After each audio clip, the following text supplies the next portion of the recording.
retomar, então vamos retomar onde a gente tinha parado, na constituição das correntes, nós vamos colocar agora, depois a gente já entra no caso de juros simples, a gente já estava considerando o caso de juros simples, então vamos retomar agora, né, quer dizer, Mills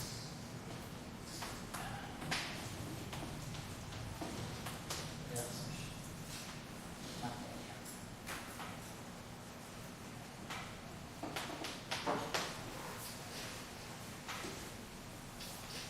Então, nós vimos que a gente pode colocar a matéria, o Yang Mills, então, os campos Yang Mills, a gente já, em várias razões, né, já discutiu, ele está sempre na representação adjunta.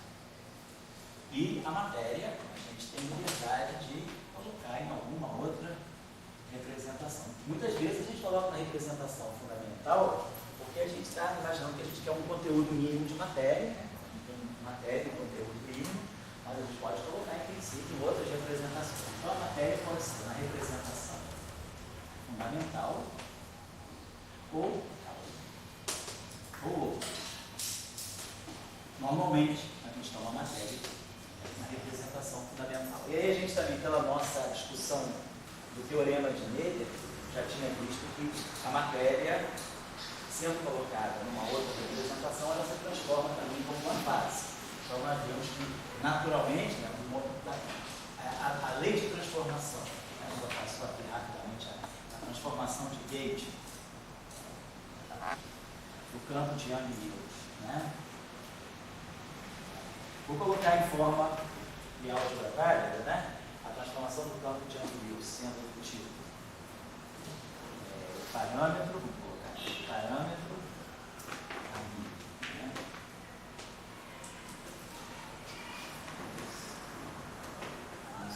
G, limitada, parâmetro. Essa é a transformação infinitesimal, lembrando que o parâmetro que a gente está colocando aqui, que a gente está colocando aqui, ele toma valores na álgebra daquele expoente da exponencial, que é a fase, né? No caso, ela teve a própria transformação de Gauge sendo essa, e aí a gente acoplando o campo de Gauge com a matéria, a gente viu então que a matéria se transforma também seguindo uma fase.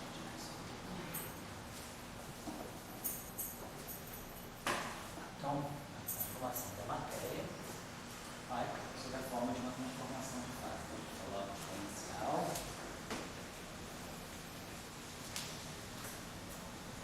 E aí, esses GA aqui, claro, são os geradores, mas atuando nessa representação. Eu não vou insistir muito sobre isso. A gente viu, por exemplo, que no caso, a corrente. Então, a corrente de Gauge, ela está sempre na representação adjunta. A corrente, no caso fermiônico, então, ela tem essa forma aqui, separado, aqui, geradores, a transformação da representação. Então, o papel dos geradores é acoplar as diferentes componentes do campo do ponto de vista da simetria de Gauge. Então, só para relembrar, isso aqui é para ser visto. A matriz gama acopla os índices de spin. Então, por exemplo, eu vou pegar o término Ci, componente radial alfa.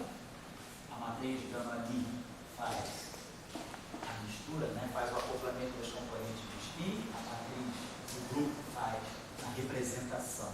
Ela faz o acoplamento das componentes do campo dentro da representação do grupo. E aqui o CJ também. Não vamos ficar repetindo, mas é isso que a gente está querendo dizer quando a gente escreve aquilo lá. Tá? Bom, nós vimos na aula passada também, agora, a representação, a corrente, no caso, escalar. Agora, a gente precisa pegar campos escalares de matéria, então a gente tinha colocado isso aqui. E,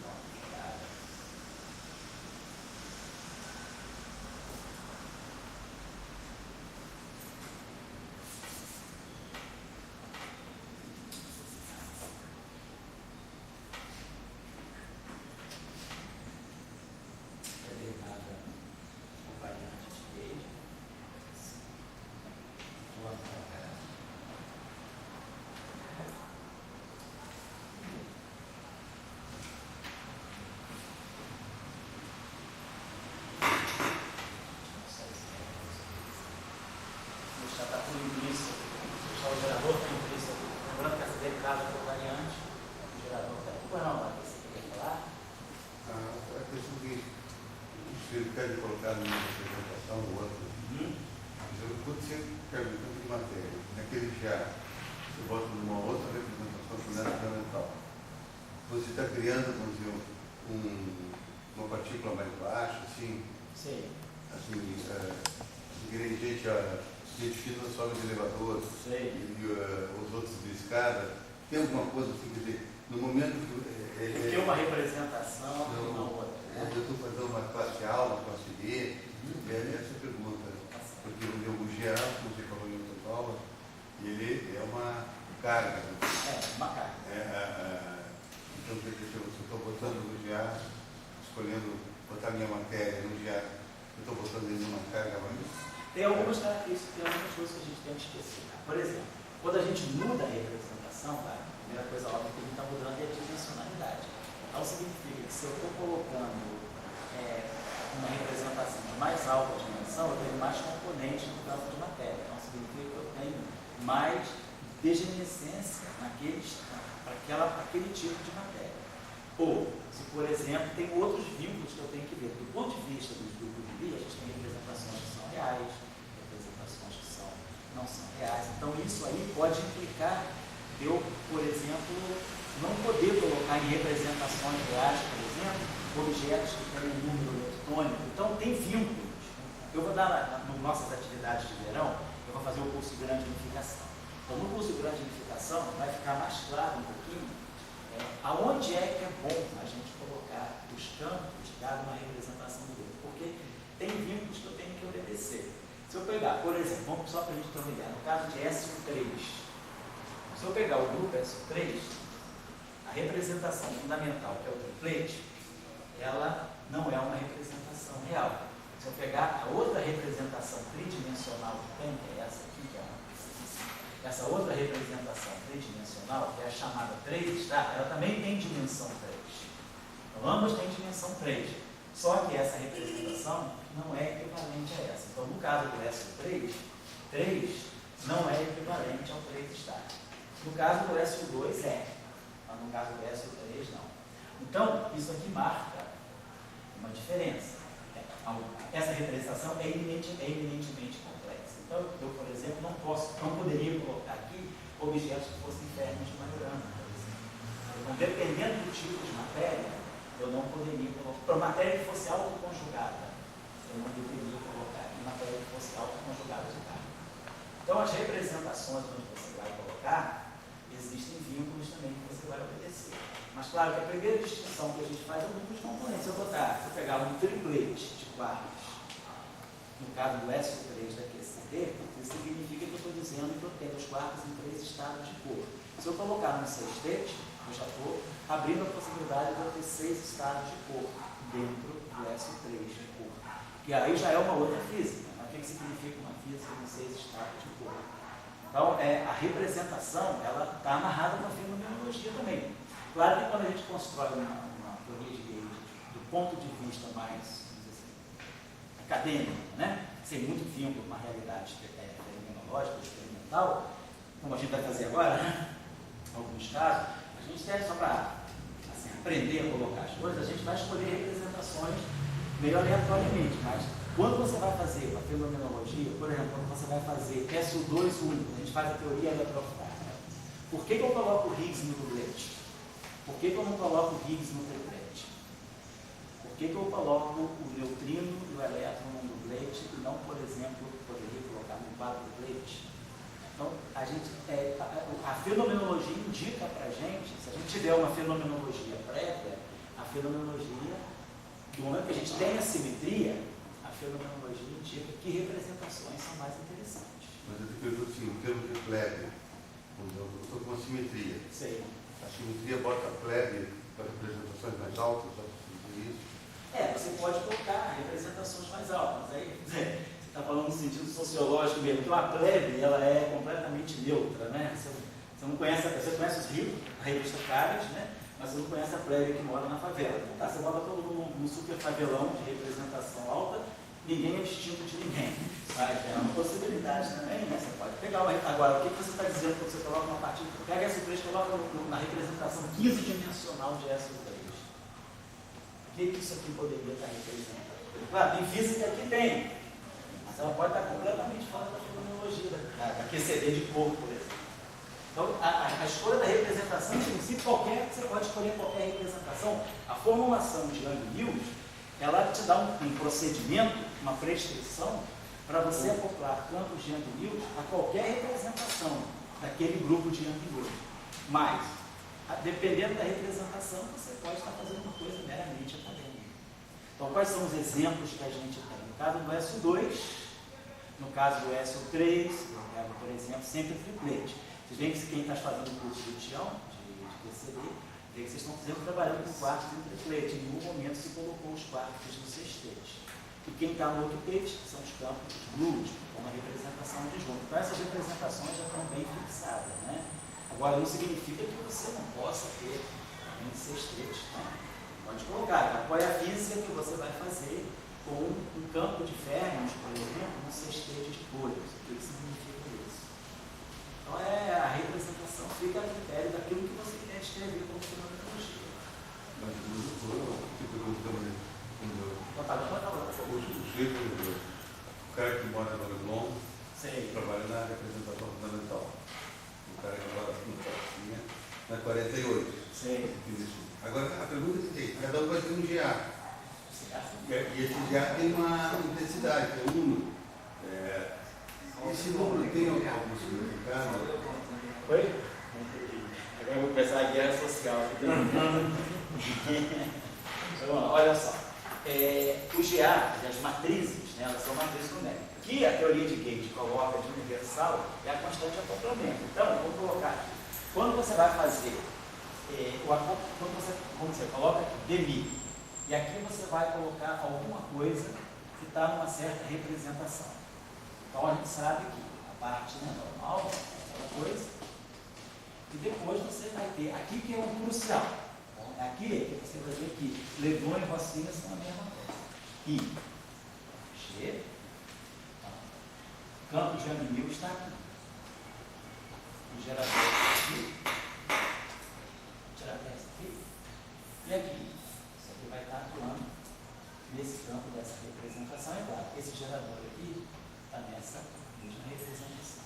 Então, o que tem de universal é o parâmetro de acoplamento. Então, o campo de Young-Mills, ele vai ter qualquer representação com a mesma intensidade de acoplamento. Então, isso aqui é universal.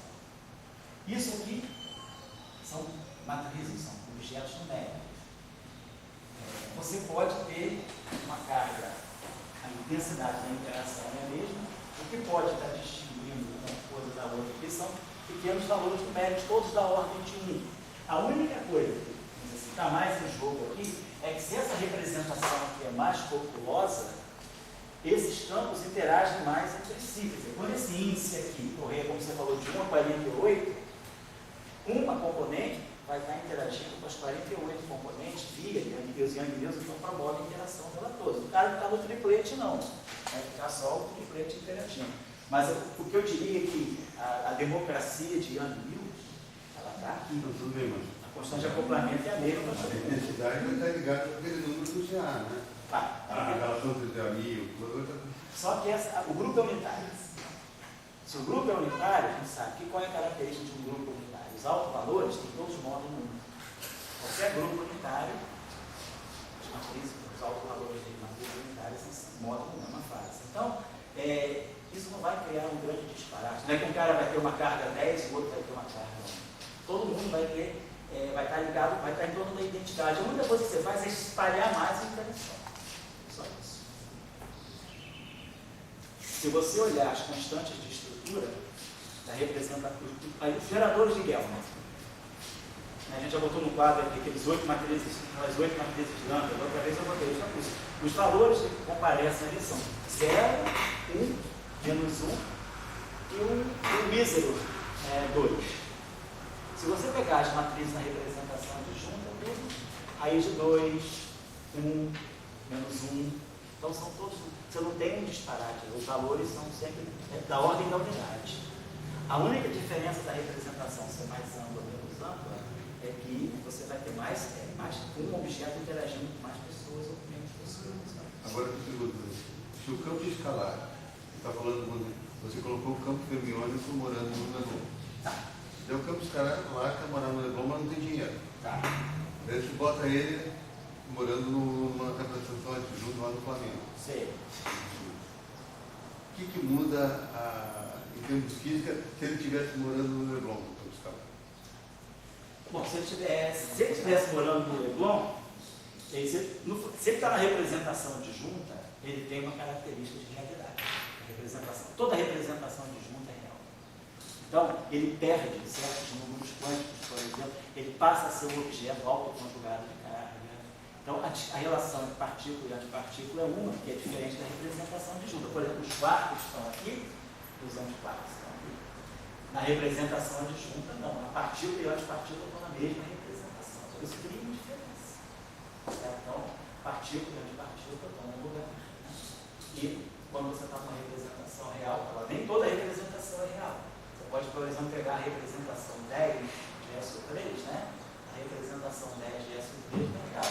Então, a partícula e a antipartícula vão ter representações distintas também. Não muda, a moradia muda, né? Muda algumas características. Se a representação for real, isso é muito forte. Então, para quando a gente ferros de Majorana, vai estudar leucorinos de Majorana, aí você tem que ter cuidado de botar ele em representação real. Aí são partículas automáticas. Se você for para. Eu sou físico, tá? Eu tenho quartos. Você é físico ou sociólogo? Ou antropólogo? Hoje você está mais para antropólogo. Discutindo as tribos sociais. Na verdade, a gente está com um problema. Estou alugando imóvel. A gente está com um problema porque os nossos resultados violam sociologia. Né? Como é que você vai virar para um cara no Leblon e dizer que ele tem menos números quânticos que alguém que mora no Ele não vai gostar disso, tem razão. Tem razão. Depende do que são números quânticos que pegam no Flamengo. Fala aí, Dória. O que mais você queria colocar?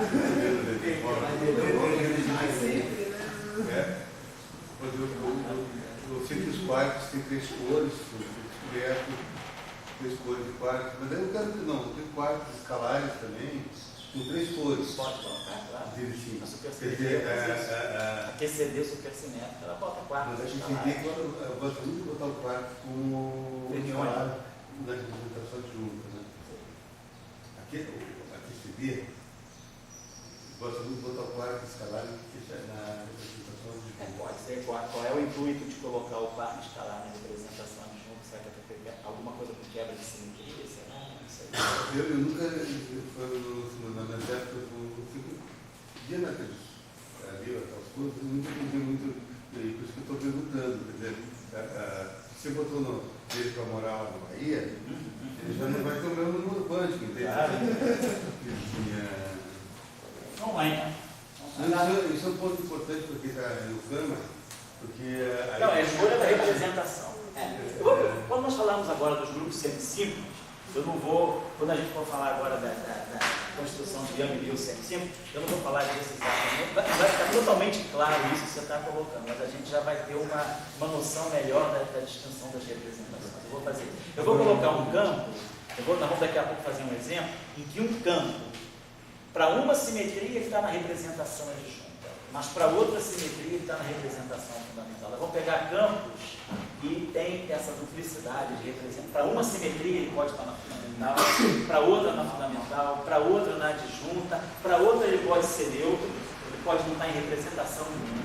Vamos fazer, deixa eu chegar no caso do grupo semicírculo, que a gente vai trabalhar um pouco mais essa diversidade. Agora, os postos eles sempre tem um aluguelzinho deles na... Isso a gente viu na aula, por quê? Se a gente quer fazer spin 1 em auto-interação, então isso indica que o campo de Gauss tem que estar na representação de Schmidt. Tá, falei. Segundo assim, não é seguro de mim, a gente bota os seguros no fio elétrico no mesmo dedo.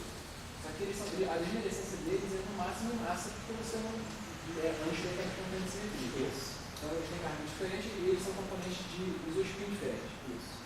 Então, ou seja, o fato de você querer colocar ele no dedo, você já restringe o gerador que ele pode estar acoplado. Porque o gerador tem que estar na mesma direcionalidade que ele. Exatamente. Você já te traz as matrizes de Paulo. Pois é, então você pode pensar isso ao contrário. Quando você consegue agrupar os teus campos numa certa representação, você está fadado a usar a representação correspondente para o gerador de grupo. Não, tem que ser exatamente. Então, aquele gerador está na parede. Mas o gerador tem que estar na representação aqui, que você escolheu as partículas, colocar as partículas. Agora, o que o Dória está colocando não é tanto isso ainda. E se eu escolho uma outra representação, se eu coloco matéria em uma outra representação, o que isso está significando? Por exemplo, se eu pegar QCD e colocar quarks na representação 6, o que isso está significando em relação aos quarks que estão na representação 3? Essa é a questão, certo? E nesse caso, se o engenheiro tivesse colocado elétron, não tivesse colocado, sei lá. Por que você poderia colocar, por exemplo, elétron, neutrino E um quarto.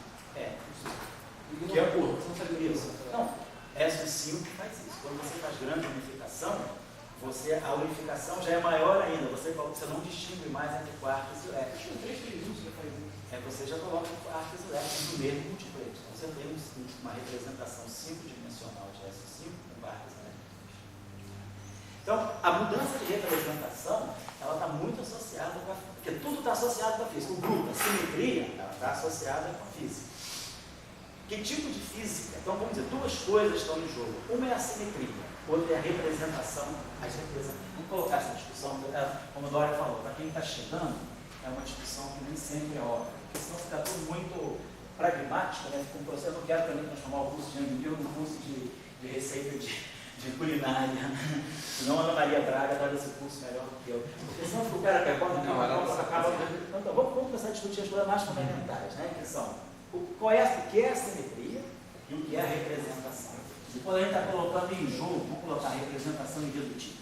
Então, quando a gente está colocando em jogo essas duas coisas, uma simetria com as suas representações.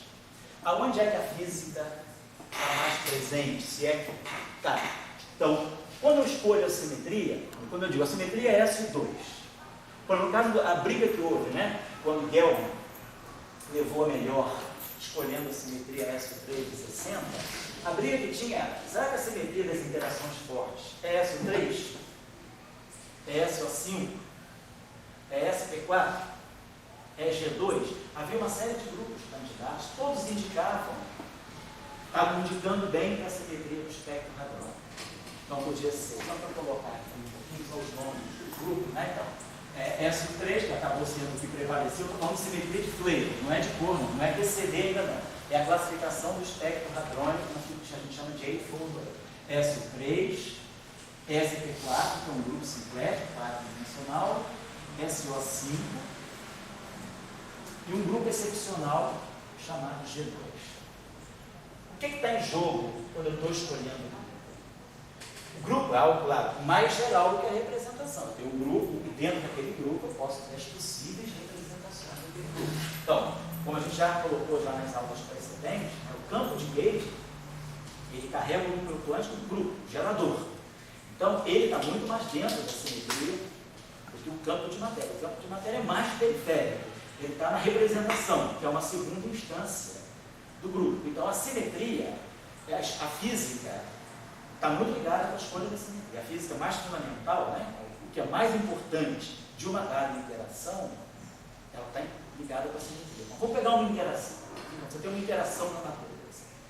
A nossa visão na nossa área das interações fundamentais é que nós associamos a interação com leis de conservação. Todas as interações que nós conhecemos, elas têm associadas a si, elas definem números quânticos. E as partículas que participam daquela interação, elas carregam aquele número quântico. Então, o primeiro exemplo mais simples de todos é o eletromagnetismo. As partículas têm carga elétrica ou não têm carga elétrica. Isso define a posição delas dentro do grupo de simetria, que é o grupo 1. Tá? As representações são todas triviais, mas a carga vai dizer qual é o acoplamento direto da partícula com o campo elétrico conforme. Então, primeiro número quântico, o eletromagnetismo estabelece a carga elétrica. Depois, quando a gente vai para a interação fraca, eu estabeleço por que a simetria é SO2, por exemplo. O que tem a interação fraca que faz a simetria ser SO2?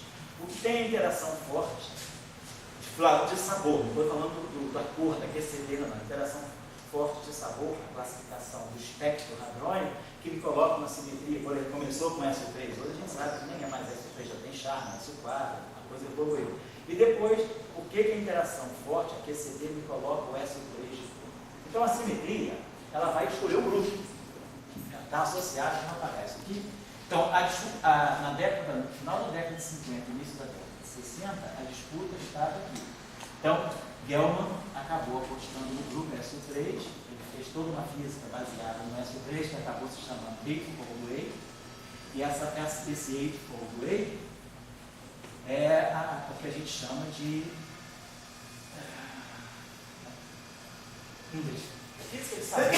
É onde a gente classifica os raros, os bares, os mesons, né? Pelo menos aqueles que têm até estranheza, aqui nós estamos excluindo ainda o chá.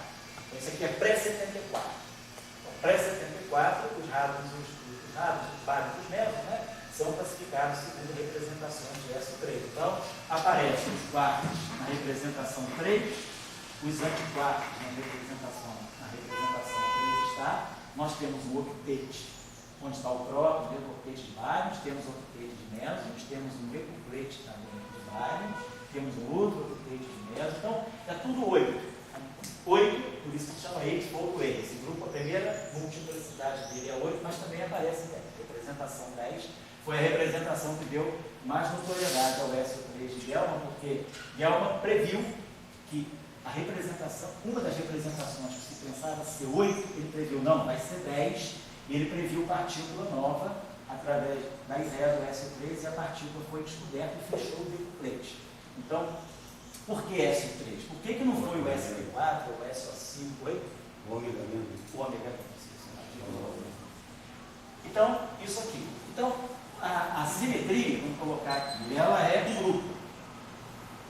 Ela diretamente ao outro. O grupo faz as transformações e a simetria, ela deixa invariante a ação.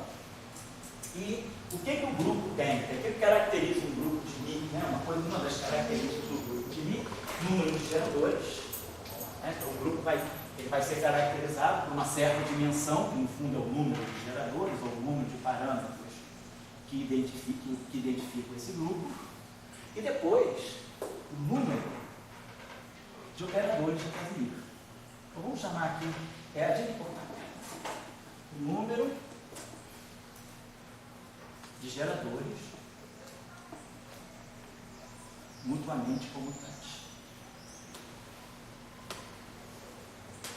Dentro desses geradores, todo grupo de Lie vai estabelecer que existe um subconjunto de geradores que comutam entre si. Eles não comutam com os demais, mas entre si eles fecham uma subálgebra, que é o que a gente chama de subálgebra de Cartan.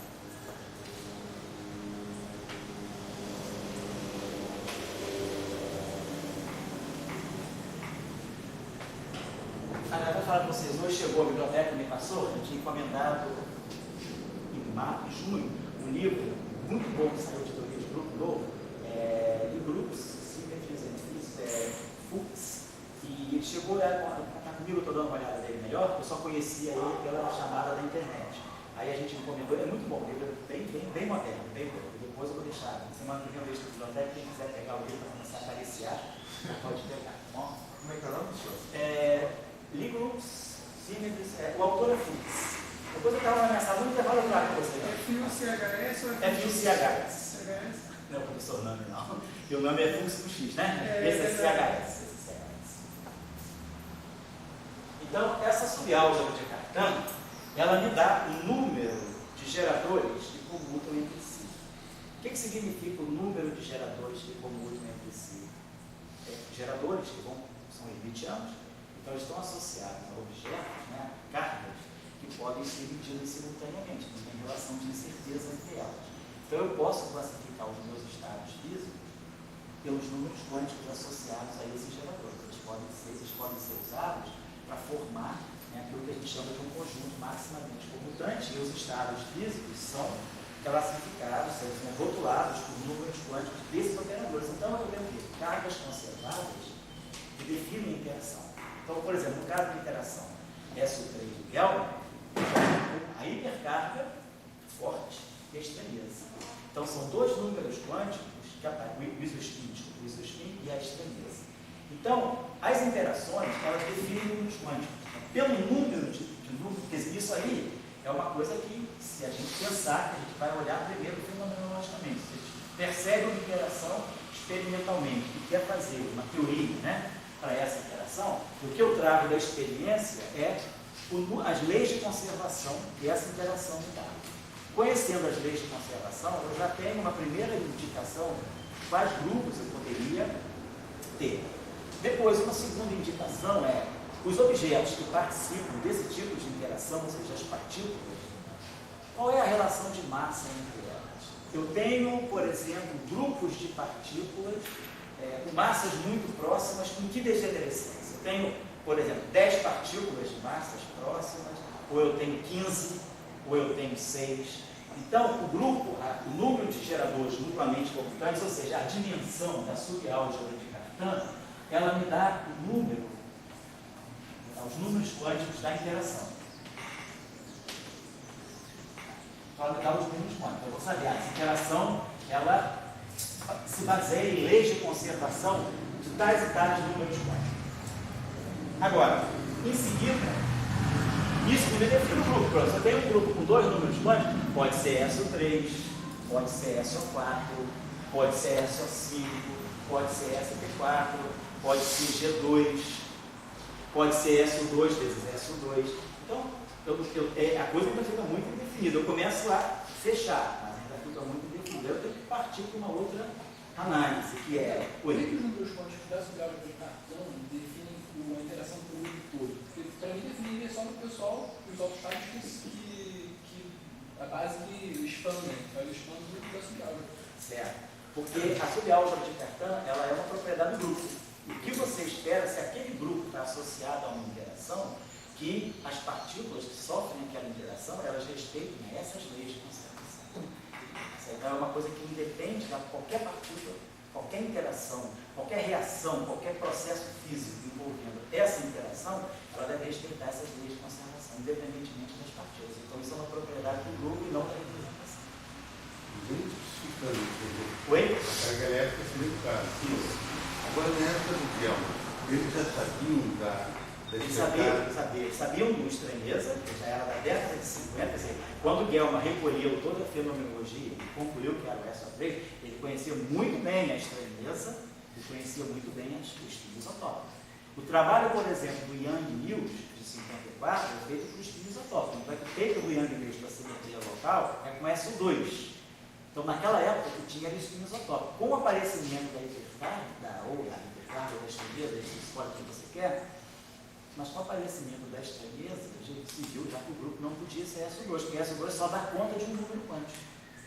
Só. Esses grupos que você colocou, SP3, SP2, G2, SP4, SO5. todos aqueles grupos já tinham os 2 números Todos quânticos. podiam acomodar a estranheza.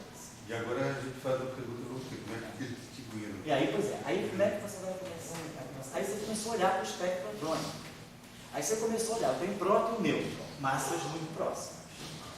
Aí do próton, massas na faixa de 0,9 GeV. Aí você começa a olhar que tem as chamadas partículas sigma, com massas na faixa de 1,1. Então você começa a ver que tinha o próton e o nêutron não estavam tão sozinhos. Eles estavam numa entourage de 8 partículas, todas fermiônicas, todas de spin meio, com massas nas redondezas de 1 GeV. Então, isso indica que eu tenho uma simetria aproximada. A degenerescência não é absoluta, né? Mas em física a gente sempre faz assim, a gente parte da situação, vamos dizer assim, mais idealista, né? E depois a gente vai caindo na realidade, introduzindo perturbações que podem te desviar do caso ideal. Então, você começa com a pressuposição de que a simetria é exata e que essas diferenças, você depois vai cuidar delas usando certos mecanismos de guerra, que são perturbações, são pequenas diferenças. Então, no caso do próton e do nêutron, a diferença é de 0,1%. Então você começa a ver que tem uma certa degenerescência. E aí a degenerescência, o que ela te dá? Ela te dá a dimensionalidade do multiplex. Aí você começa a ver qual daqueles grupos dá outro plex. Por exemplo, SO5, ele dá uma representação 8. GC2 dá uma representação 8. SP4 dá uma representação 8. Isso é um ponto. Você tem que ver, aí você já começa a cortar pelas representações. Aí você fala, se eu tiver 2 grupos, o mesmo, por exemplo, com a mesma dimensionalidade de representação, então eu posso ter uma representação 8 no S3, como eu posso ter uma representação 8 no SP4. Então, o que vai distinguir um? Aí, se você tem a simetria, você vai estudar os processos físicos que envolvem essa partícula. Por exemplo, o sigma mais, ele decai em próton, emitindo zero, por exemplo. Você começa a ver os decaimentos. E aí, a teoria de grupo, ela te dá relações entre as amplitudes de decaimento. Você relaciona as amplitudes de decaimento dos processos físicos com os coeficientes de Clebsch-Gorlin daquela simetria. Você precisa saber, né? Teoria de grupo, produto tensorial, teorema de Wigner-Ecke, coeficiente de Clebsch-Gorlin. A constante de estrutura. Além da constante de estrutura, os coeficientes de Clebsch-Gorlin, que acoplam diferentes representações. Então você precisa conhecer bem a estrutura do grupo também. Não é só conhecer o grupo, os geradores de representações. Você precisa saber como é que essas representações se acoplam através de coeficientes de Clebsch-Gorlin. Isso é uma metodologia, isso é um procedimento normal na teoria de grupo. Inclusive, esse livro, até eu gostei disso dele, tem um capítulo lá atrás muito bom sobre a discussão dos Clebsch-Gorlin, para grupos gerais, não só para esse grupo que a gente usa de espinho, movimento angular, mas Clebsch-Gorlin em geral. Então, você começa a ver como é que essas representações se acoplam. Então, quando você vai estudar, por exemplo, os decaimentos, os processos com exceções de choque, espalhamento próton-nêutron que vai em próton-nêutron, por exemplo, nêutron-nêutron, próton-próton, PP barra que vai em nêutron-nêutron, coisas assim, você começa a ter, a teoria de grupo, ela te relaciona exceções de choque. Se aquela simetria que você está pressupondo é a boa, as relações entre exceções de choque, elas estão muito amarradas pela simetria e pelos coeficientes de Clebsch-Gorlin. E aqui entra a representação. Hã? Aí que entra. Não, aí já entra uma outra coisa. A representação ela entra na multiplicidade. Você diz assim, não, eu tenho dois grupos que têm, por acaso, representação da mesma dimensão. Vamos dizer, você pega dois grupos que têm octete. Aí você fala, pô, tem um octete de Barber, beleza. Mas SO3 dá octete, SP4 dá octete. Eu estou aonde? Então você já jogou fora, por exemplo, SO5. Mas aí SO3 continua na parada. Mas eu entendo que quando o Gelman fez a divisão, Isso. não entendo como ele encontrou condomínios, né? Ele criou todo mundo, os octetos, o decuplete, encontrou condomínios com aquilo. Mas quando ele criou o decuplete, aí que tá. O decuplete não era conhecido na natureza ainda. Se fosse conhecido, a discussão não teria vindo. Porque naquela época você só tinha octete. Então, com o octete você não conseguia fixar um grupo. Gelman que deu um passo à frente, ele falou assim, não tem só octete, tem mais coisas. Ele falou, para mim a simetria é SO3, deve ter decuplete. Esse decuplete tem que ser fechado. Não é o octete o que a gente está vendo. O que a gente está vendo é um decuplete onde estão faltando duas partículas. Por isso que eu estou vendo o octete. Aí é o passo dele. Aí que ele deu o passo, vamos dizer assim, que diferenciou ele dos demais concorrentes, dos outros grupos. Então, a multiplicidade, ela te dá as degenerescências, ou seja, as dimensões das representações. Se você tiver uma fenomenologia muito ampla, você sabe, vai ter muitas representações, então você pode fechar o grupo já ali. Mas se você fica com ambiguidade, essa representação pode ser desse grupo, mas essa representação também pode ser desse grupo. O que vai escolher se é esse ou esse? Aí dentro dessa representação, por exemplo, uma partícula pode decair na outra. Se uma decai na outra, e a outra decai numa outra, você pode relacionar amplitudes de decaimento. E essas amplitudes de decaimento, elas carregam exatamente relações muito precisas entre coeficientes do Clebsch-Gorlin. Aí você vai ver, deixa eu olhar os Clebsch-Gorlin desse grupo. E deixa eu olhar os Clebsch-Gorlin desse grupo. Qual deles que fita com os resultados que eu tenho? Aí você já tem mais um dado para selecionar se não é esse grupo. Mas esse seleciona com certeza?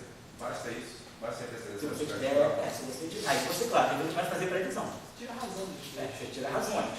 Aí você fala, bom, esse grupo está bem candidato. Agora, se é esse grupo, então eu posso fazer previsões, porque o grupo tem outras representações que de repente eu não estou vendo.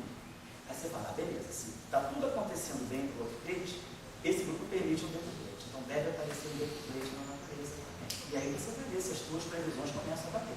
Então, o que é importante depois, num certo estágio, é você começar a fazer previsão e ver se isso bate com a experimentação. Então,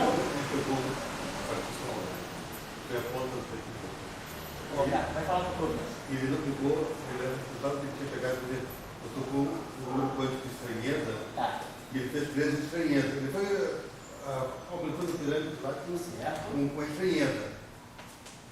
Então ele disse, bom, tem que nessa para fazer completo, vai precisar de duas partículas. Agora, ele calçou também isso decaimento, foi choque, ou isso veio assim Também, não sou com como tudo. consequência depois? Não sou com tudo. Se vocês forem olhar, por exemplo, quem quiser ver uma história bem reconstituída dessa coisa, pode pegar ou o livro. Eu queria aprender, tá? Eu entendo que, digamos que as coisas a gente tem coisa que elas escolhem. Mas eu digo, no momento da intuição, você tem que realmente escolher um grupo. Certo? Não foi o fato de ele estar com 3 S lá no ômega? Mas isso foi uma previsão. Isso, ele não usou isso como um impulso. Isso já foi uma previsão que se consagrou depois. Ele previu o ômega. Então, quando ele escolheu o SO3, isso não tinha aparecido. Foi isso que cacifou a escolha dele, porque ele fez uma previsão de longo alcance e apareceu. Quando ele escolheu o grupo em relação ao outro, ele escolheu baseado nas relações de dos coeficientes de Clebsch-Gorlin, por causa das relações entre amplitudes de decaimento, entre seções de choque. Ele pegou a fenomenologia dos processos fortes, né, tanto para Lagrange quanto para Meso, e transformou isso em Clebsch-Gorlin. Né? Ele sozinho não, ele fez isso com o Elbo, não, tem outro também, o que morreu depois, outro israelita lá, bom, o amigo está lá. Não, o outro israelita lá. Bom, era Gelman com o outro lá, eles fizeram isso. Está lembrado, não é aquele israelita que era pelo outro lá, na guerra. Não foi pelo outro na guerra de 67, esqueci o nome dele. Bom, ele é muito amigo de Não é Nilma, a guerra dos 6 dias, a guerra de 67. Nilma, né? Isso, Yuval Nima, isso, é o amigo do Sá. Então, Gelman e Nima, eles fizeram, eles reduziram tudo isso a Clebsch-Gorlin, e a escolha foi se acertando dessa forma. Então, a escolha do grupo, ela é baseada em todas vamos dizer assim, essas etapas, né? Primeiro, o número de números quantos, você começa a ver o grupo, depois você começa a ver as relações, aí você vai fechando o grupo. Depois, claro, as representações, elas entram aqui também, porque, de acordo com as degenerescências, que são as dimensões das representações, você sabe que você pode fechar com um grupo ou com o outro. De repente, um grupo não tem octet, o outro tem. Então, o jogo é esse, mas o que é importante, mais que fundamental, é você saber escolher a simetria. A interação forte. Né? 3 cores. Por que a simetria é SO3 e não SO3? Por que a gente não faz o grupo SO3 de cor, mas faz o grupo SO3 de cor? Então, a QCD, ela teve esse problema. Tem 3 cores, beleza. Mas aí 3 cores, pode ser SO3, pode ser SO3, ou poderia ser um outro grupo, aí, poderia ser um SO2, coração 1 também. O que eu quero para poder formar a minha simetria, né? Então, a simetria, ela está muito ligada a esses aspectos, né? Tem a física, né? Está ligada aos coeficientes de Clebsch-Gorlin, e o aspecto cinemático. A classificação está ligada com a escolha dos números quânticos. Os números quânticos é uma coisa mais classificatória, né? Precisa saber esse número quântico, precisa saber esse número quântico. Depois, os processos dinâmicos, as interações, os acoplamentos entre representações. E aí você vai fazer, o que você vai fazer? Você vai construir invariantes. E você vai sempre em processo. Então, se uma partícula decai numa outra e numa outra, você vai ter que acoplar.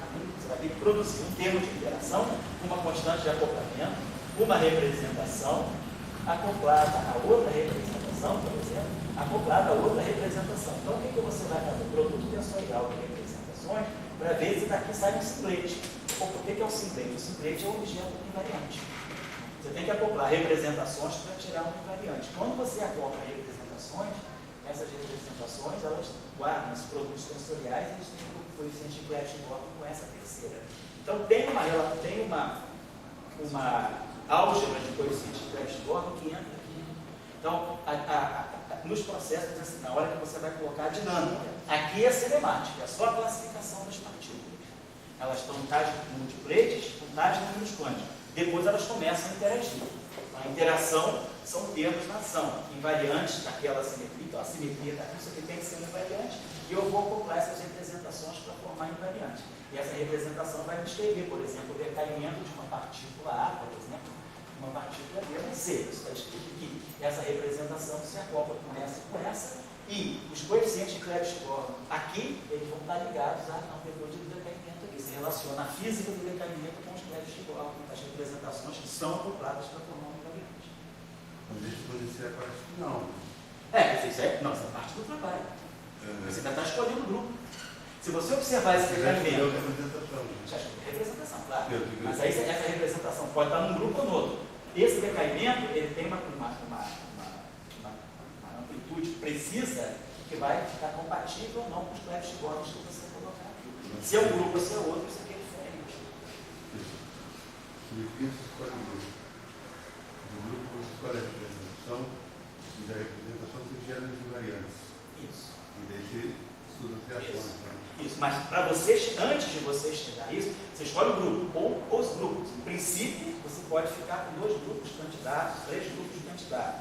Aí cada grupo vai ter suas representações. Com essas representações de cada grupo, você vai construir os invariantes. E você vai levando todos eles e comparando, até que uma hora um começa a sair de cena, o outro sai de cena e o outro vai ganhando a parada. Tá? Você vai carregando esse processo. Você não define tudo na mata-mata, não. Você não define na primeira partida, não. Como é que é? Não, só, você falou no S2, o S2 tem um número só. Isso. Porque ele tem só um cara na hora de cartão. Só o J3. Só um J3. Esse número é o quê? Ele seria o isospin. Se for interação fraca, é o isospin. No caso do S3 tem 2. Isso. Quais são os dois? É o isospin forte e a estrangueza. Estrangueza é o lambda 8. Ou alguns chamam de hipercarga. Agora, quando você só tem um número quântico, Como eletromagnetismo, por exemplo. Será que a interação então não é abeliana? Será que a simetria então não é abeliana? você teria quais outros grupos possíveis? Um só número quântico. S2, por exemplo. O S2 tem um só número quântico. SO2. Mas SO2 é o único, é abeliano. Então é isso Mas aí. e daí, por que o eletromagnetismo? Oi? E por que o eletromagnetismo não pode ficar com uma coisa? Por que o eletromagnetismo não pode ter S2? O eletromagnetismo, que física é o que está ligado à interação eletromagnética que define que não pode ser? É a linearidade, é o princípio da linearidade. Quer dizer, se você tiver uma simetria, por exemplo, se associar o eletromagnetismo a uma simetria não abeliana, provavelmente certamente você vai violar, por exemplo, que a carga elétrica de um estado de 2 partículas é a soma das cargas elétricas. Se você pega uma partícula com carga 1, outra partícula com carga 2, as cargas se somam. Isso só acontece na simetria abeliana. Se você tiver 1 mais 2, 1 mais 2 só é 3, se a simetria for 1. 1 mais 2 pode ser 1, 2 e 3, se a simetria for essa 2. Você poderia ter um eletromagnetismo auto-inteligente, às vezes os campos de matéria abeliana. Deixa os campos de matéria. A carga elétrica é aditiva. A carga elétrica, eu quando pego um estado com uma carga E e outro estado com outra carga é linha, a carga é mais é linha, não é E menos é linha até E mais é menos 5 a prescrição do SO2. A carga elétrica ela é um ponto aditivo, então isso define que a interação eletromagnética deve ser adivinhada. O que é possível é justamente isso, né?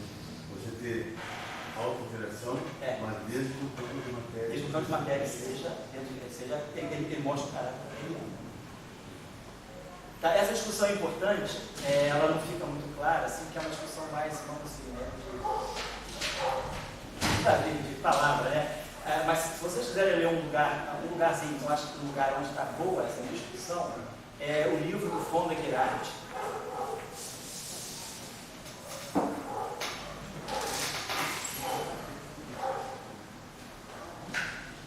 O von der Gerard, ele é Scientific Principles in Quantum Mechanics.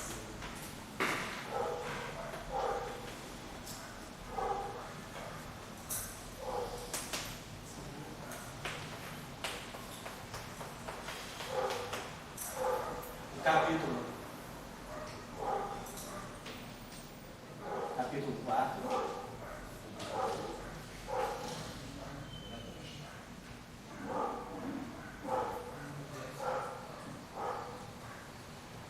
Do capítulo 8. Sobretudo o capítulo 8. O capítulo 8 é muito bom para essa discussão que a gente está falando do verso 3, também nessa discussão do verso 3, da simetria abeliana.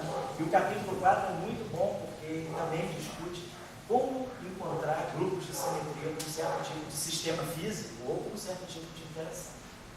Tá? Esse livro aqui vocês podem, ele não está mais editado, mas é o que a gente já falou com professores da gente. Primeiro consultoria de grupo da ICRES já dado por ele. O professor Guirati ainda é vivo, ele tem até razoavelmente jovem, o professor Fonda morreu novo também, morreu de câncer há pouco, uns 5 anos atrás. Mas eles eram o primeiro consultoria de grupo para a gente, esse livro é excelente, muito bom. O Guirati trabalha com você que vai gostar, o Guirati é um especialista em fundamentos de mecânica plástica. Sabe tudo sobre emaranhamento. Se você quiser realmente estudar a questão de tio sempre pode para a festa trabalhar. Uma vez chegou um americano marrento lá, príncipe, para dar um seminário do CPT, né? O cara chegou lá na barra, se achando, porque o cara marcou a Guirati. A bombardeira o Guirati é excelente. Toca lá, mas se quiser, bom vivando, muita gente boa, muito simpático. Italiano? Mas é igual muito simpático. E é excelente professor também. Primeiro consultoria de grupo que eu fiz com ele, ele dava a primeira parte, depois o professor Fonda dava a segunda parte. A gente preparava o primeiro curso. O livro é muito bom. Vocês podem pegar o PDF dele na rede. Se vocês não acharem, eu tenho o PDF do livro. Porque o livro tinha na biblioteca, mas sumiu, e ele não foi mais reeditado. Mas não foi o bem, não fui eu, não. Não, eu tenho o PDF dele. Eu tenho até a minha versão quando eu estudei lá, que essa era uma brochura ainda, mas está perdido no outro campo. Mas ele está, o PDF dele está bem organizado. O livro é excelente, o livro é um primor. O capítulo 8. É possível botar assim no celular? Eu posso perguntar ao Guirati, só que eu escrevi para ele. Talvez ele até goste, porque ele não está mais em edição. Quem cuidava do livro era o Estado. Ele Estado dele, quem cuidava da distribuição desse livro aí. Eu falo, a gente pode escrever para o Guirati. Eu acho que ele vai ficar feliz de distribuir o livro dele aqui. Fazer pergunta para ele.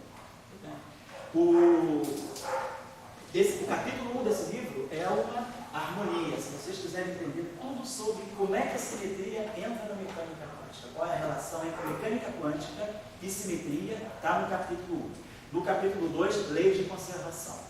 No capítulo 3, grupos de Lie. O capítulo 4 é aplicações de grupos de Lie. O capítulo 5 é magnífico também. Você está no capítulo 5, o livro é eu acho. É excelente. O capítulo 5 é o capítulo de grupo de Poincaré.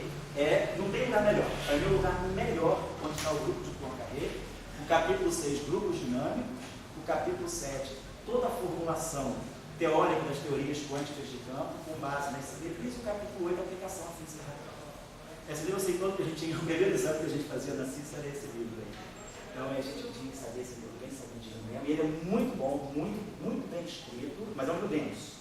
Você lê assim, parece livro de sociologia. Você vai parar, assim, tem que ler 10 vezes, porque tem muita informação, ele tem muita descrição. Mas o livro é muito. Eu até hoje não entendo esse livro todo. O capítulo 1 dele, cara, é fantástico. Tem princípio de vida, implementação de vida, simetria, é excelente. Então, esse livro eu aconselho todo mundo a ler um dia na vida, alguns capítulos. Tá? Depois, se não quiserem pegar o Fonda Guirati, um outro lugar bom para vocês verem. Achou aí, cara? Achou o PDF dele? Não, ainda não abriu. Ele é pesado demais, eu não consigo nem mandar ele pelo Gmail. Eu vou colocar. Tem que levar o pendrive. É só a pessoa colocar no ForShare. Né? Você conhece o ForShare? Do Dropbox? Não. É um site www.for, é um quadro mesmo, share.com. Depois eu boto ele para passar para vocês. Esse livro vale a pena. Eu mando o link. Não, foi o Mega Upload. Eu mexo muito no computador. Já achou na hora, que beleza, né? Foi nada como ter outra geração, meu tempo, cara, a gente ia sair daqui, levar 2 dias na biblioteca. Hoje, cara, a gente até com vergonha de ser daquele tempo, né? Olha aí, cara. O problema é. Não, bom de olho aí, você está dando bola, o cara está verificando tudo que você está falando ali, e aí fala, cara, tu errou aqui, o cara faz teus cálculos mesmo que você. Hoje a gente por isso que é bom fugir da aula presencial hoje em dia, no ensino à distância, é a melhor defesa. Cara, eu tô aqui, você está usando o Maple, né? Fazendo isso, está errado. Não, legal é baixar os artigos quando você está falando. Isso também é isso. Esse dia você baixou um artigo que eu estava falando também, a gente fica emocionado. No meu tempo não existia nada disso, cara. A gente escrevia para o autor, mandava uma notinha, daí há 2 meses o livro chegava de navio. Quando chegava. Depois outro livro bom para isso aqui que eu falei com vocês, é o livro do Wyborn. Pessoal, esse aqui nem tá pesado não, tá? É lindo. É mesmo, cara? É, 17 megas.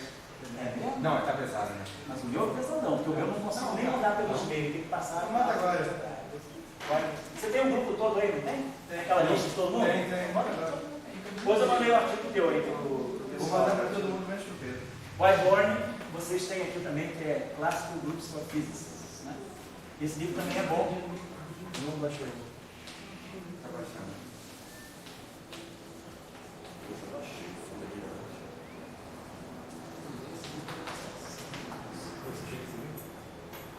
O capítulo que você está lendo é o capítulo que você está lendo é o 5, não é? Do Girardi? Eu lembro do Boltzmann, né? Por que esse clássico? Classical Groups, porque são os grupos que não são excepcionais. Não, tá muito ruim. O senhor tá escaneado assim. É esse que você tem? É, ele tá assim. Ele nunca saiu disso. Tá. Vamos ver. Quem quiser entender bem o grupo de Poincaré, está melhor do que o Weinberg, não tenha dúvida, é melhor do que o Weinberg. Não tenho medo de dizer isso, O não. Weinberg não é exatamente o livro mais fácil. Essa não falou. Ele dá referência para essa didática, não. Qual o nome do livro? É do Whiteborn. Classical Groups. Esse tem na biblioteca. O Whiteborn tem O no Weinberg tem tudo. O Weinberg, tipo, se você sabe, é ótimo. O Weinberg, o livro que ele escreveu, Você sabe. quando ele já estava quase ganhando o segundo prêmio Nobel. Ele queria colocar em ordem tudo que ele sabia. Eu acho excelente, mas para conseguir. Vamos lá. Quer dizer, Oi, não, digo quase. Oi?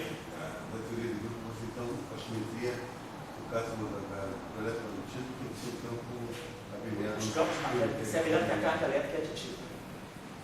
Exatamente. Então, vamos lá. Então, chegamos aqui. Na aula passada, nós tínhamos parado aqui. Aí vimos que as equações de Newton, elas nos davam dessa forma aqui, uma corrente externa. Então, isso aqui, e além disso, nós tínhamos as equações que continuam sendo as equações de identidades de Bianchi, claro, no caso, não abeliano. No caso, não abeliano, as identidades de Bianchi estão aqui. A gente já tinha aberto essas equações em termos de campo elétrico, campo magnético, de Young-Newton, a gente já estava conhecendo isso. Agora, aqui a discussão que a gente tem é sobre a natureza dessa corrente. No caso abeliano, a chamada equação de Gauss, né, do eletrodinâmico, é essa aqui. E aí, naturalmente, essa corrente é conservada porque o dmi de sobre zero, então nós temos a conservação da corrente. Aqui, esse objeto está na representação de junta. A derivada, nós já vimos na aula passada, a derivada de um objeto na representação de junta também está na representação de junta. Então, essa equação ela pode ser pensada desse modo. Dmi, F, mi, está na representação de junta, J, mi, botar o A. E aí nós sabemos, esse objeto aqui, ele vai ser dmi, F, mi, A, e aí, por estar na representação de junta, vai entrar aqui I, G, comutador de A com F, mas o G comutador de A com F, no final de tudo dá menos G, F, A, B, C, A, mi, B, F, mi, C, igual a J, mi. Então, nós temos uma equação que é covariante de Gauge. Ela não é invariante, mas ela é covariante de Gauge. Então, se eu fizer uma transformação de Gauge, essa equação aí, ela não fica invariante, mas ela se transforma de uma forma homogênea. Ou seja, se eu fizer uma transformação de Gauge, eu tenho essa aqui, vamos dizer que eu esteja com essa equação aqui, dmi, F, mi, pela teoria de grupo, né? Aí a corrente está na representação adjunta. Nós realmente vimos que a corrente está na representação adjunta. Psilinha, pegar a corrente fermiônica, psi raso, gama mi, Ga, psi. Então, se eu fizer uma transformação de Gauge aqui, como é que fica uma transformação de Gauge aqui? Vou transformar todo mundo que está na corrente. Vai ficar psi, linha barrada, gama, sim. Campo de matéria, independente da representação. O campo de matéria está numa representação qualquer. Então, a transformação do campo de matéria é a matriz de uma certa representação psi. Isso aqui vai ficar psi barrado R Dagger. Só que essa matriz R está no espaço do grupo de cima, não tem nada a ver com os índices de spin, então ela passa por aqui à vontade. Então o gama mi fica aqui, mas essa matriz R dagger entra aqui. Aqui fica o GA. E aqui fica o R psi. Então isso aqui está dando para nós esse objeto. Agora, pelas leis do grupo, nós sabemos isso aqui. R dagger. GA. Psi. Isso aqui vai ser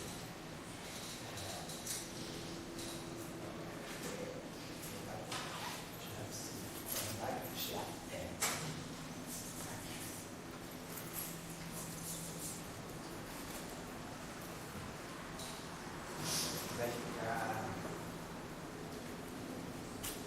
R. Deixa eu ver, acho que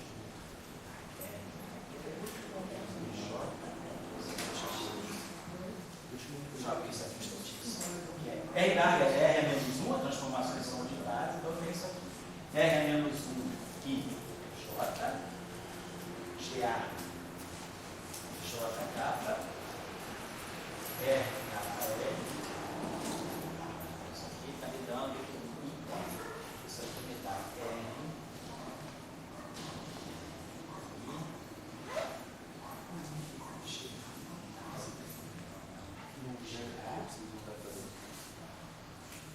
Então, os índices livres que vão estar sobrando aqui são os índices IL.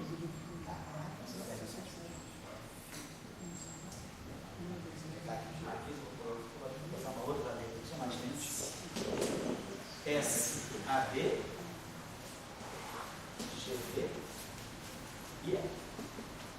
Então, isso que está aqui, quando uma matriz qualquer de uma representação atua na matriz da representação adjunta dessa forma, eu vou repetir isso aqui, então é um resultado importante lá dos grupos, vou colocar aqui só para ficar claro para vocês. O que eu estou querendo só chamar a atenção de vocês? É uma coisa simples, mas não é óbvio, só. O que eu quero chamar a atenção? Por que a corrente está na representação adjunta? Quando a gente vamos pegar a corrente fermiônica. Então, se eu retomar aqui a corrente fermiônica. Então, a corrente fermiônica, no teorema de Leibniz, nós temos visto o separado, e os geradores. Então, só em olhar para isso aqui, tudo bem, a corrente tem um índice A, é um índice da representação adjunta, ela tem o mesmo índice do gerador. Então, isso me diz que a corrente realmente está nos índices da representação adjunta. Mas o que significa transformar-se na representação adjunta? Um objeto se transforma na representação adjunta. Como é que é a lei de transformação? Vamos pegar, não é a lei de transformação, vamos pegar um objeto qualquer. A transformação de gauge dele é a matriz, numa certa representação, atuando naquele objeto. Deixa eu colocar aqui. Eu teria esse output, O' I, R e J, OJ. Então, isso aqui é a lei de transformação de um objeto em uma certa representação do grupo. O que caracteriza a representação adjunta? Nós já sabemos. A representação adjunta é caracterizada pelos geradores terem elementos de matriz que são as próprias constantes distribuídas. Então, o que nós temos é isso aqui. GA, EC é menos I, FABC.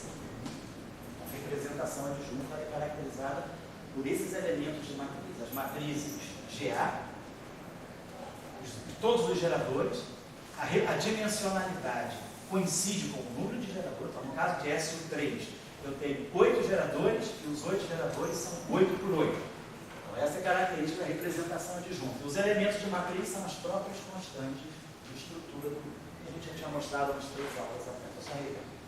Então, quando o objeto está na representação adjunta, isso significa o seguinte: bolinha, então, se ele está na representação adjunta, o índice dele é o mesmo índice do gerador. Então, isso aqui deveria ser uma linha A matriz é RAB, e aqui o objeto AB. Mas quem é a transformação do grupo? A transformação do grupo é exponencial e os parâmetros do grupo, vamos chamar ômega-C, os geradores do grupo, GC. Então, isso aqui é uma matriz, elemento AB, atuando no AB. Vamos pegar a transformação infinitesimal. Olhinha A. Primeiro termo aqui é identidade. Então vai ficar delta AB, OB, vai ficar OA. Mais. Então vai ficar I ômega C. E aqui vai cair o elemento de matriz GC, AB, atuando no AB. Mas esse objeto aqui é menos I FABC. Então, esse termo aqui, vamos voltar para cá agora. Isso aqui vai estar dando para nós que a transformação do objeto em representação de junta, a transformação infinitesimal dele, o menos I cancela com I, vai dar 1. Eu vou ter FABC. Vamos ter aqui ômega C. E aqui o objeto ômega. Só colocar aqui, eu troco C com D aqui. E aqui dá um sinal menos. E aí os índices são curtos, eu vou passar a chamar esse aqui de B, esse de B, esse de C e esse de C. Então isso é a transformação infinitesimal de um objeto que está na representação adjunta. Qualquer objeto que está na representação adjunta, ele se transforma exatamente com as constantes de estrutura do grupo, do parâmetro e as componentes do próprio objeto, que é a característica. Deixa eu apagar isso. Então, tem uma outra coisa. Legal? Então, se nós pegarmos. Oi? Então, se nós pegarmos a corrente agora, então nós vamos ter a seguinte. Vou pegar essa corrente. Então, vamos fazer uma transformação infinitesimal. A nossa corrente é isso aqui: J, I, A. Então, nós vamos se bater. Então, a corrente transformada. Vamos pegar a corrente cilinha narrável, I, A, sim. Vou pegar e fazer as transformações. Então, vamos fazer aqui as transformações. Então, delta psi. Psi não está na representação adjunta, não, tá? O psi está numa representação qualquer. Delta psi I é I ômega A. E já tem um A, então vamos chamar de I ômega B, GB, IJ. J. Tá? Isso aqui é o psilinha, igual ao exponencial de I ômega G, elemento J. É uma transformação infinitesimal do psi. O psi barrado é o psi Dagger gama zero. O gama zero não tem nada a ver com G. Então, Esse menos que colocou na frente do contexto. é porque eu troquei a ordem dos parâmetros. Eu troquei a ordem de dois elementos. Tá? Se estiver errado, você deve. Não, se estiver, não tem problema. Pode ser que tenha. Você fazendo o cálculo vai descobrir, mas eu acho que foi direitinho. Mas ele apareceu por isso, porque tinha aparecido assim. Estava assim, deixa eu apagar isso aqui.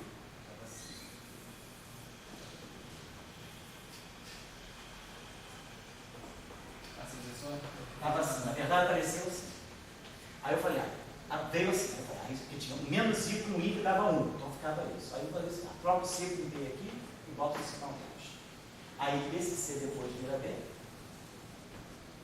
E esse D deve ser. É isso que eu fiz. Está filmado. Depois você viu, tá? Você pode ouvir depois você confia lá, por favor. Então, se eu pegar agora o delta psi Dagger, vamos pegar o conjugado hermitiano disso aqui.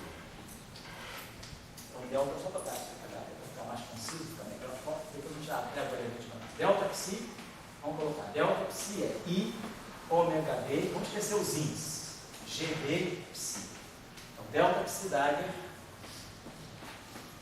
I menos I, ômega B, psi Dagger, G, B, Dagger. Vamos tomar geradores hermitianos. Estamos trabalhando com representações unitárias, portanto os geradores são hermitianos. Então, posso esquecer isso aqui. Vamos agora pegar os índices aqui. Vamos apagar isso aqui. Vai fazer agora a transformação infinitesimal da nossa corrente. Então, o delta J e A, delta J e A vai ser o delta do psi barrado, gama I, GA, psi, mais psi barrado, só a transformação de Gauge em cima dos psis. Então, o que nós queremos ver? Que realmente a corrente de Gauge está na representação adjunta. Bom, aqui, vou fazer isso. Aqui é o psi Dagger. Para poder ganhar o barrado, na álgebra de Dirac, a gente multiplica aqui por gama zero e aqui por gama zero. Psi Dagger gama zero é o psi barrado. Esse gama zero não tem nada a ver com esse GB, são dois. Esse aqui é espaço de spin, esse aqui é espaço de grupo de Gauge. Essas matrizes comutam, esse gama zero se aglutina aqui Está o psi barrado aqui, e aqui tem G. Então a transformação do psi barrado é essa aqui. Então a gente tem lá delta J min, tá? É esse aqui. Delta do psi barrado, então, menos I, ômega B, psi barrado.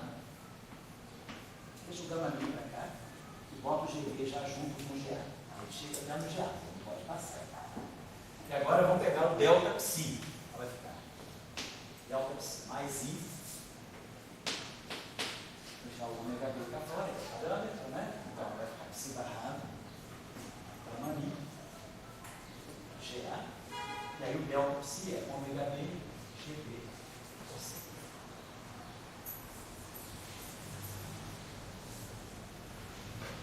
Então, a variação da corrente de gauge, essa é a chamada corrente covariante. Tá? Então, ela vai ser I, vou botar esse I aqui na evidência, ela vai botar o I ômega B fatorado aqui. I ômega B. Psi barrado, gama min. E aí, nós vamos ter o comutador de GA com GB atuando em cima do psi. Certo? GB menos GB, GA. E aí agora vamos usar a álgebra do grupo de gauge. Isso aqui é I, F, A, B, C, GC. Então, delta J, A, e o I dá menos 1, vai ficar menos F, A, B, C. O ômega B está no lugarzinho dele. E aí ficou esse GC aqui, que dá justamente o J e C. Então, ó, tem exatamente aquele padrão de transformação lá. Qualquer objeto na representação adjunta tem que ter esse padrão de transformação. Então, a gente vê que realmente a corrente de gauge ela é um objeto da representação adjunta. Ela se transforma covariantemente. Esse eu estou vendo isso aqui. Só colocar isso aqui.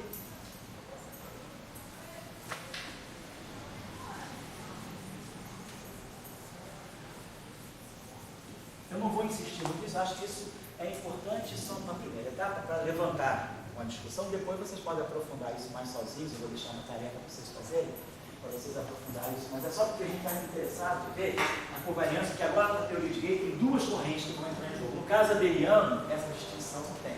Mas no caso não abeliano, a gente vai falar de uma corrente que é covariante de gauge e covariantemente conservada. E vamos falar de uma corrente que não é covariante de gauge, mas que é estritamente conservada.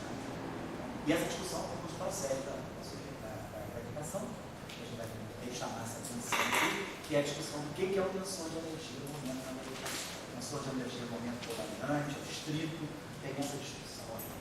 Mas essa discussão já vem das teorias de Hamilton. Vamos lá. Então, esse objeto aqui, então vamos escrever. Se a gente faz, então a gente já viu a derivada covariante, nós sabemos que ela se transforma assim. DI', então sou todo, a representação. A derivada covariante se transforma R, DI, R-1. O F se transforma também covariantemente. A transformação do F' é R, F', R-1. Então a gente teria isso aqui. Então, esse D', então a gente pode escrever D vai ser R-1, D' mi, R-1. Então, esse D aqui vai ser R-1, D' mi, R. O F é R-1, que vai cancelar então esse R. F', mi, R. Isso então, e a corrente está na representação de junto. Então ela vai se transformar da mesma forma. Ela vai ser R-1, J, mi, R. Então essa equação ficou assim. Jogo tudo para um lado. Só vai ficar R-1, D', mi, F', mi, menos J', mi, R, cos R. Esses dois aqui se cancelam. E aí essa equação pode ser transformada. Então a gente vê que a equação não é invariante. Tem uma transformação. Ela tem um R menos 1 pela esquerda e um R pela direita. Agora, se isso aqui é zero, e agora esse tensor eu posso multiplicar a esquerda por R menos 1, multiplico a direita e por R e por R menos 1. Então, se a equação de Young-Mills é válida com esses campos, Se eu fizer uma transformação de rede, as equações de Newton continuam válidas. Ela continua agora equilíbrio, D', F', então a equação é invariante em fórmula. Ou seja, ela é covariante. Isso aqui é igual a zero, isso aqui é igual a zero. Então a equação, ela não mudou a fórmula. Mas claro, isso aqui não é, esse objeto é diferente desse. E o J' é diferente do J, mas em todos os campos transformados, as equações têm a mesma forma. Então isso é o que a gente chama de covariância. Ela não é invariante, mas ela é covariante. O que é invariante? O que é invariante nós sabemos, por exemplo, esse objeto aqui. Isso aqui é invariante, psi barrado psi. Isso aqui é psi' barrado R menos 1, psi'. Então aqui, o R e o R menos 1 desaparecem completamente. Então, uma coisa é igual a outra. Aqui não. Aqui essa equação, ela tinha uma forma, ela tinha os R's com as pontas. Mas se ela é válida no sistema de referência, ela é válida no sistema de referência desses objetos. Então a equação é invariante em forma. Então, está claro então que essa corrente é covariante. Isso eu estou querendo colocar para vocês. Então as equações de Newton, eu explico daquela forma, tá? Elas têm forma covariante. Vou dar uma intervalinha daqui a pouco. Então, se nós observarmos aqui, no caso abeliano, diferentemente do caso abeliano, a conservação da corrente, então, não é óbvia, porque o que a gente tem é, no caso abeliano, a gente tem isso. A corrente é eletromagnética, ela é neutra. Pelo menos, né, na eletrodinâmica de massa. Se a eletrodinâmica tem portadores no spin meio, está conhecendo, é o que a gente faz em geral para a eletrodinâmica. Mas a eletrodinâmica com spin 1, se as partículas que têm carga têm spin 1, a eletrodinâmica é um pouquinho diferente. A gente sabe disso, a gente já discutiu isso no curso de QED, inclusive. Então, a gente tem pequenas nuances aí. Mas vamos dizer, a gente está fazendo uma eletrodinâmica tradicional. Então, uma eletrodinâmica de Maxwell, a corrente é neutra, a corrente eletromagnética o elétron emite fóton ou absorve fóton, continua com a mesma carga. Então, a corrente eletromagnética é neutra e a equação é essa. Então, o F', ele não se acopla com o Ni, que a derivada aqui é usual. Então, a gente sabe que essa corrente, a corrente que se acopla ao fóton, ela é imediatamente conservada. Ni igual a zero. Então, a conservação é estrita, imediata, né? Quase que nem é uma conservação, é uma identidade praticamente. Agora, aqui, se eu aplicar o Dni, aqui eu já não posso invocar o argumento da simetria e da antissimetria. Dni do J', então a corrente que é covariante, vamos chamar essa corrente aqui. Essa corrente aqui, zero.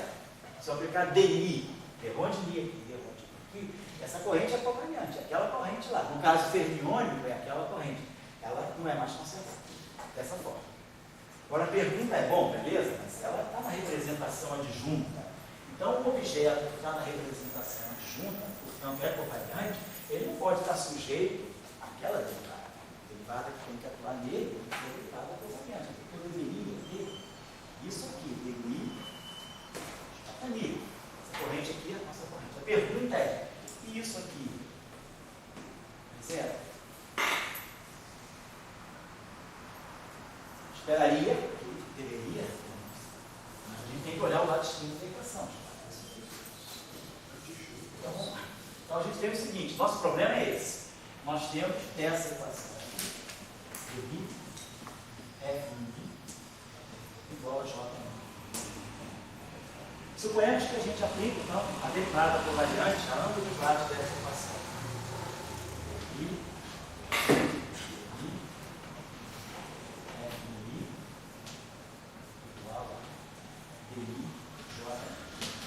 Nós vimos na aula passada, com certo detalhe, né, que se esse objeto está em representação adjunta, esse objeto está na representação adjunta.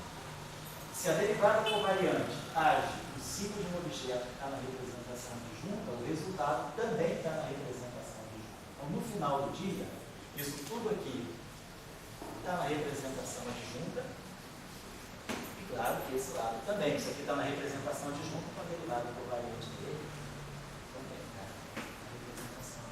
Então, covariantemente falando, eu estou legal.